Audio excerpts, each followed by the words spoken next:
Čo ti bije? Dvojité koleso, som ešte nevidel. Masaker. Bola krásne, krásne. Sa začala aj smievať trochu ako. Toto je Citroen určite, ale toto čo je, to je podľa mňa Honda. Honda tak.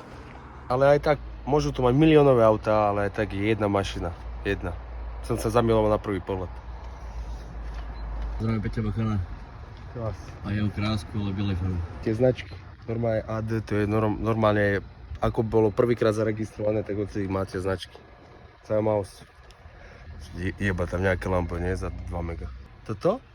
150 €, opravíš to na kolene, zajde ti to do Afriky, žade. Ale zober si teraz, na tomto dávajú výpravy po Afrike, do Ruska išiel na Felícii, hej? Tak ale zoberieš to lampo za 3 mega a ideš do ne? Kde? Ani sa tam nezbalíš. Tuto? Dáš hore záhradku, ideš kde si.